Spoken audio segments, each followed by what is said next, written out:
नमस्कार। तो आज हम हिंदी भाषा की एक बहुत ही कह सकते हैं एक बहुत ही स्मार्ट चीज के बारे में बात करने वाले हैं। समास।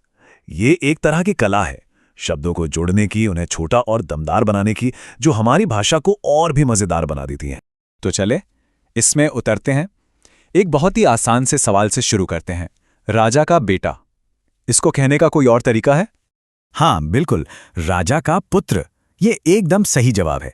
पर क्या इससे और छोटा और कॉम्पैक्ट बनाया जा सकता है? तो फिर इसे कहने का सबसे छोटा और स्मार्ट तरीका क्या हो सकता है? वो है राजपुत्र। और बस यही है समास का कमाल। समास वो प्रोसेस है जिसमें हम दो या उससे ज्यादा शब्दों को लेते हैं, मिलाते हैं और एक नया छोटा सा मीनिंगफुल शब्द बना देते हैं। राजा का पुत्र से सीधे राजपुत्र। है ना कितना क्लेवर और इफेक्टिव? तो आज हम क्या क्या देखने वाले हैं। पहले तो ये कि समास भाषा को एक क्लेवर शॉर्टकट क्यों है, फिर देखेंगे कि ये कॉम्पाउंड वर्ड्स बनते कैसे हैं। इसके बाद समास के 6 टाइप्स को जानेंगे, हर एक को डिटेल में समझेंगे और आखिर में जो कॉमन कन्फ्यूजन्स होते हैं ना, उन्हें भी क्लियर करेंगे। चलिए तो शुरू करते हैं हमारे पहले पॉइंट से, लैंग्वेजेस क्लेवर शॉर्टकट। आखिर ये समास इतना इंपॉर्टेंट क्यों है? देखिए, ये सिर्फ कोई ग्रामर का रूल नहीं है, ये तो भाषा में जान डालने का एक तरीका है। देखिए, समास का जो मेन पर्पस है ना, वो है संक्षिप्तीकरण, मतलब चीजों को छोटा करना। अब रसोई के लिए घर, इतना लंबा बोलने से अच्छा है सीधा बोल दो रसोई घर, है ना। इससे क्या होता है, हमारी बात छोटी भी हो जाती है और सुनने में ज्यादा पावरफुल लगती है। और ऐसे शब्द तो लिटरेचर से लेकर डेली न्यूज तक हर जगह भरे पड़े हैं। अच्छा, तो अब ये समझते हैं कि ये कंपाउंड वर्ड, ये सामासिक शब्द आखिर बनता कैसे है, इसके बिल्डिंग ब्लॉक्स क्या हैं। तो देखिए, जो शब्द समास के रूल से बनता है उसे हम कहते हैं सामासिक शब्द या समस्त पद। और जब हम इसी शब्द को वापस उसके ओरिजिनल पार्ट्स में ब्रेक करते हैं तो उस प्रोसेस को कहते हैं समास विग्रह। सिंपल। अब देखिए, कोई भी समस्त पद हो, उसके 2 पार्ट्स होते हैं।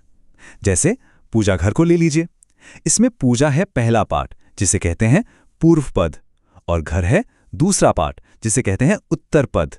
बस इन दोनों को मिला दो, बन गया समस्त पद। तो अब बेसिक्स तो क्लियर हो गए हैं।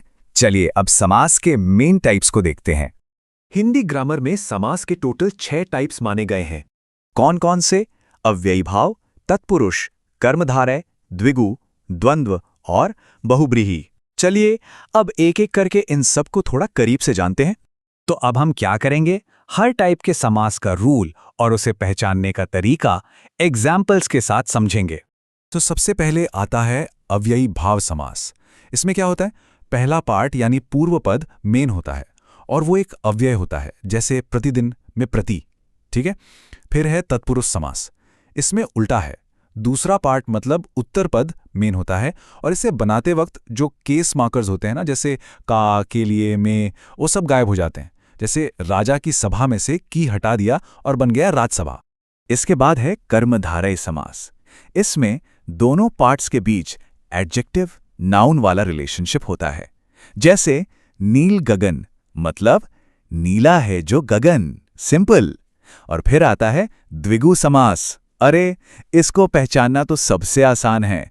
इसका पहला पार्ट हमेशा एक नंबर होगा जो किसी ग्रुप को दिखाएगा, जैसे नवग्रह यानी 9 ग्रहों का ग्रुप। नंबर 5 पर है द्वंद्व समास।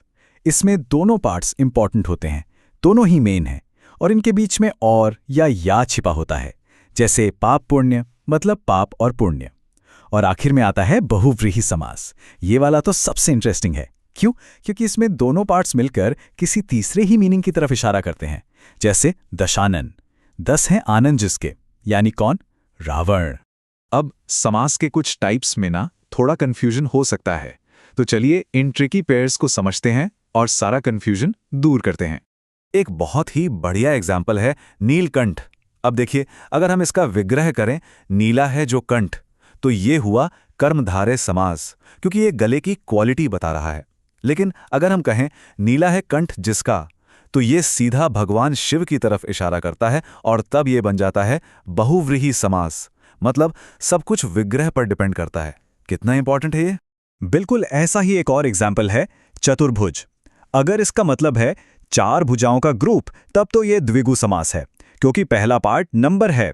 पर अगर इसका मतलब है 4 हैं भुजाएं जिसकी, तो ये भगवान विष्णु को पॉइंट आउट करता है और बन जाता है बहुब्रीहि समास।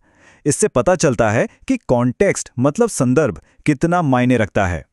तो इस पूरी बातचीत का सार क्या निकला? बस एक लाइन में, समास का तात्पर्य होता है संक्षिप्तीकरण। ये लैंग्वेज को शॉर्ट, ब्यूटीफुल और इफेक्टिव बनाने का एक बहुत पावरफुल टूल है। और आखिर में एक सवाल सोचते हैं, समास जैसी प्रोसेस से जब किसी लैंग्वेज में लगातार नए नए शब्द बनते रहते हैं तो ये उस भाषा के डेवलपमेंट और उसके एक्सप्रेशन की पावर को कैसे अफेक्ट करता है? सोचेगा जरूर इस बारे में।